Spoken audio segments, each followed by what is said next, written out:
ماهيش لشخص الرئيس المعين، هي تلتقي بالرئيس المعين خدمة لمصالح أسيادها جبار مهنا ومن معهم.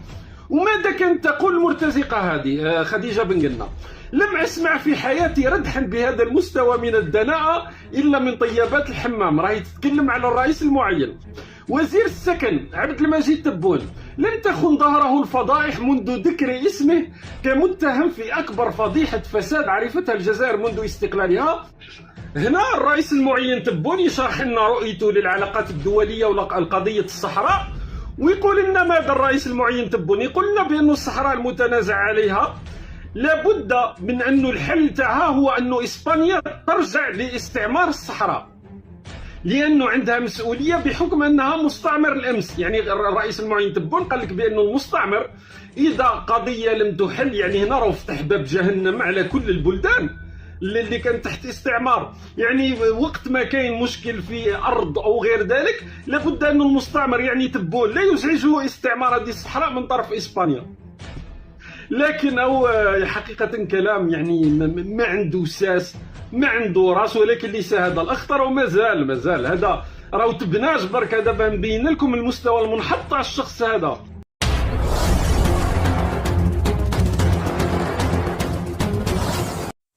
السلام عليكم ورحمة الله تعالى وبركاته. إخواني أخواتي الكرام، تحياتي لكم، رمضان كريم. في هذا الفيديو الجديد غادي تشوفوا حقائق اللي هي مكشوفة صراحة. واحد الفيديو يستاهل بارطاج، يستاهل مشاهدة. كلشي يعمل لايك وكلشي بارطاجي على أوسع نطاق باش هذا الفيديو يقدر يوصل لجميع المغاربة في جميع أنحاء العالم. هذا فضلا وليس أمرا منكم، وشكرا جزيلا لكم. الأخبار نتاعك كما قالت هذيك بن قلنا وفرحانة بها، والله لا يردها، والله لا يردها. في الجزيرة البترول هبط. طيب السلام عليكم ورحمة الله تعالى وبركاته. غابت المبادئ في زمن النخاسة، هذا ما يمكن أن نلخص به يعني اليوم لقاء الرئيس المعين مع قناة الجزيرة ومع هذه المرتزقة في إحدى القنوات القطرية. أولا بطبيعة الحال نبدأ فقط نقول لكم رمضان كريم لكل الجزائريين، لكل الشعوب المغربية وللأمة الإسلامية جمعاء بمناسبة حلول الشهر الفضيل.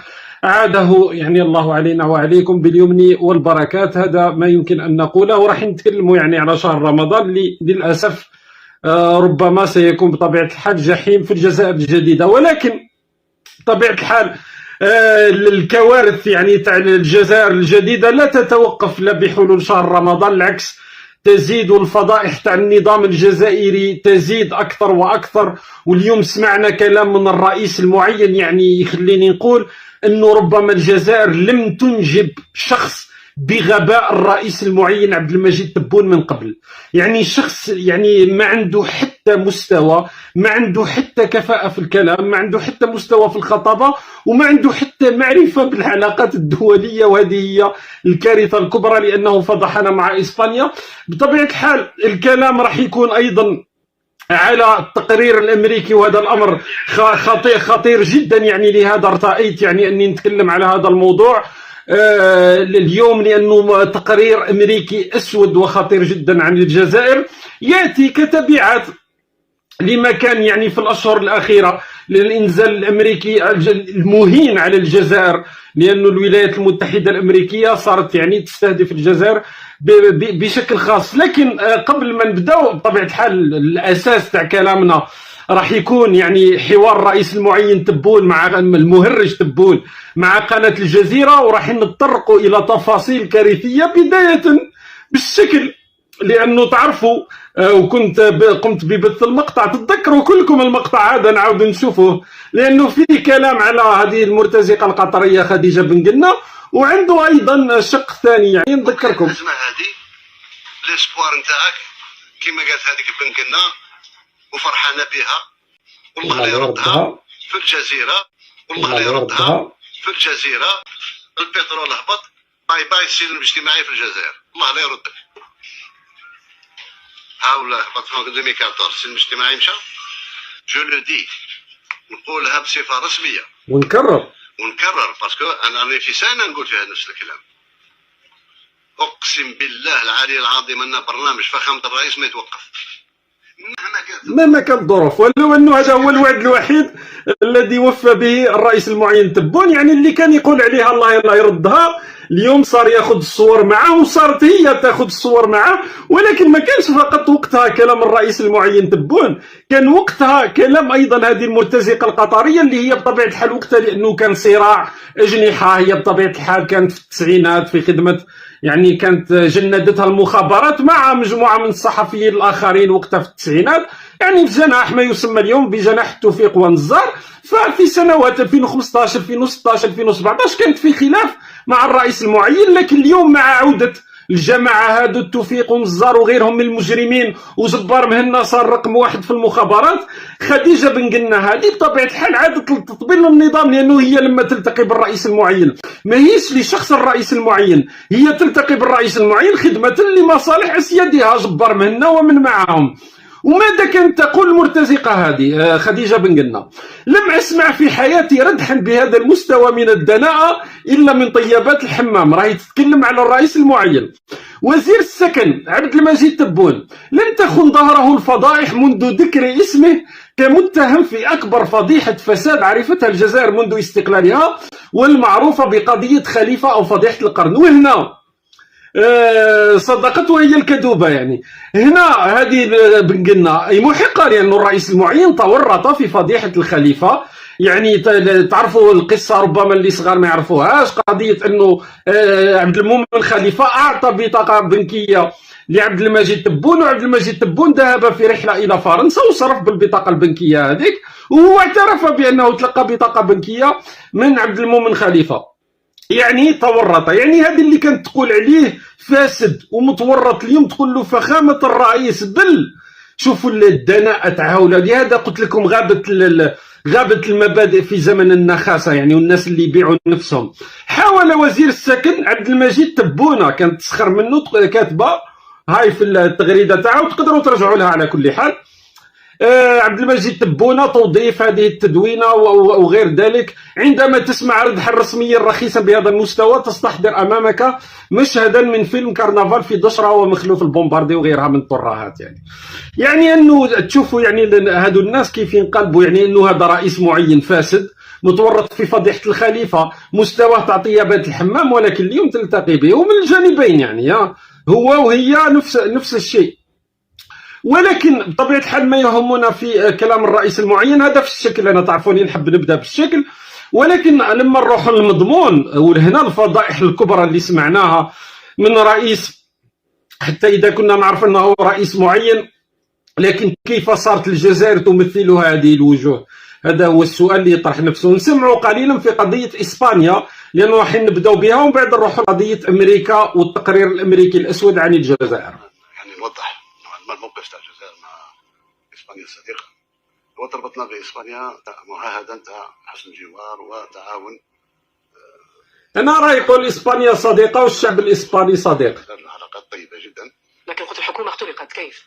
الحكومة لأن أولا الحكومة نسات ولا تناست اسمعوا مليحة أنها القوة المسيرة للصحراء الغربية، هكا يقولوا الأعراف، هكا يقول القانون الدولي. لما مستعمر يغادر مكان ما بدون حلول، أيوة، تقل المسؤولية نتاعو قايمة، ما فيش حل الآن، حل بين الدين.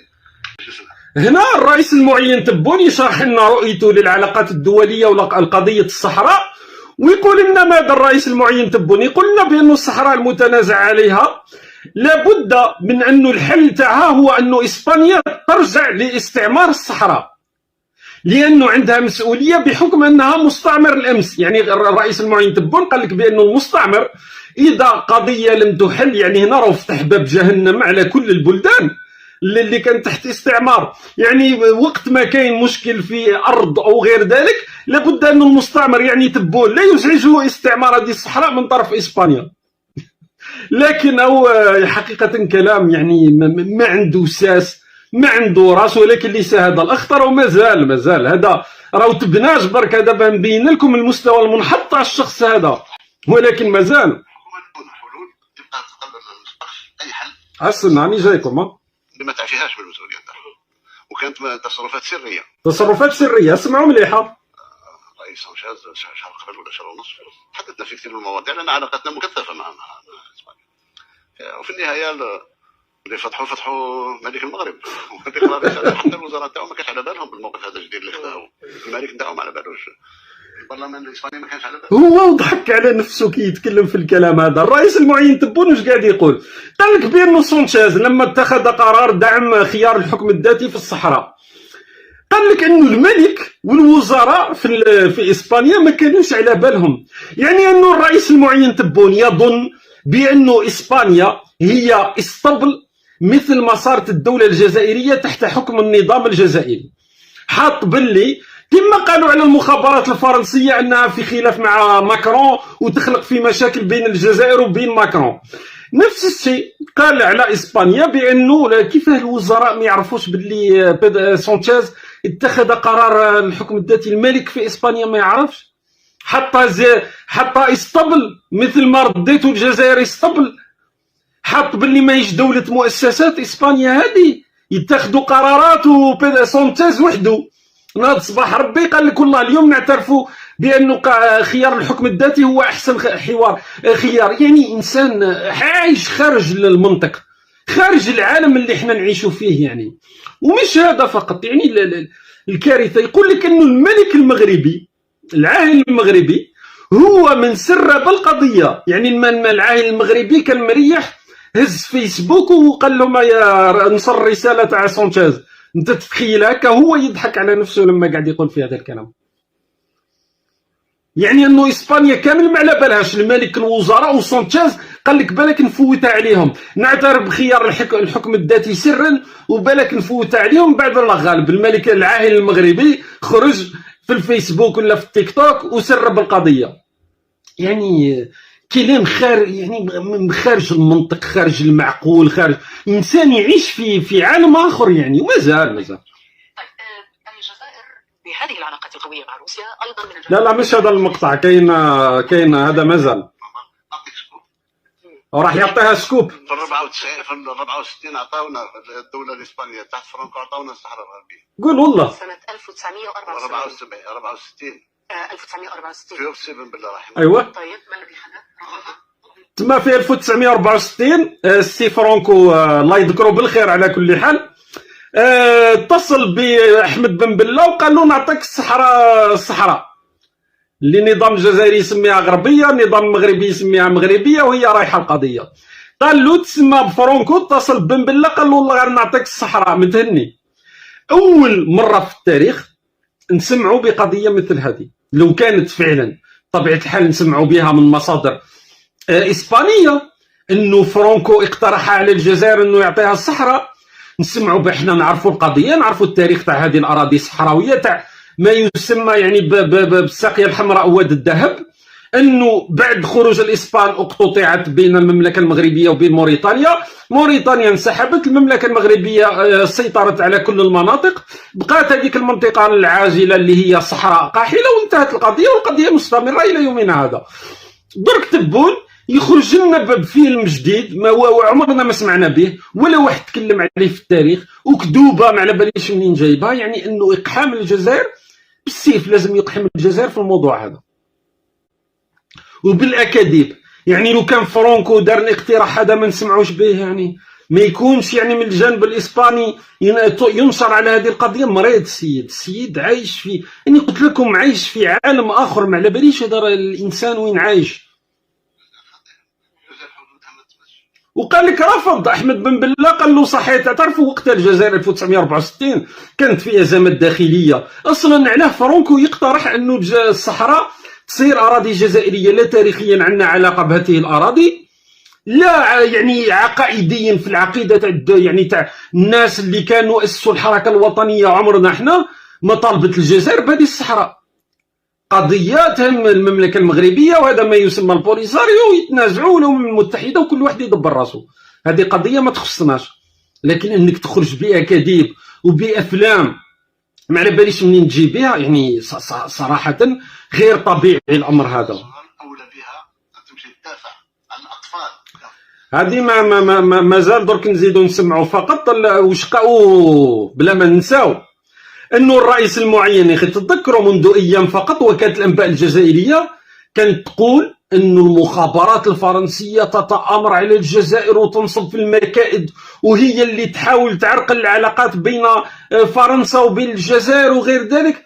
درك تبون في الحوار تاعو قال لك عادي السفير راح يرجع بعد أيام والحمد لله والعلاقات مستمرة. يعني مثل قلتها البارحة في تغريدة، مثل يعني تلك الزوجة اللي كل مرة تغضب تروح لبيت أهلها ومن بعد أيام ترجع دون اعتذار دون أي شيء، ترجع لبيتها. المهم إخواني أخواتي الكرام، كما شاهدنا صراحة فيديو يستحق البارتاج، يستحق المشاهدة. صراحة شوقي بن زهرة كيعجبني هاد السيد هذا بزاف، كتمنيتو يكون مغربي ليس جزائري، ولكن منهم وإليهم. المهم إخواني كنشكركم على لايك والبارتاج، نتلاقاو فيديو جديد، والسلام عليكم ورحمة الله.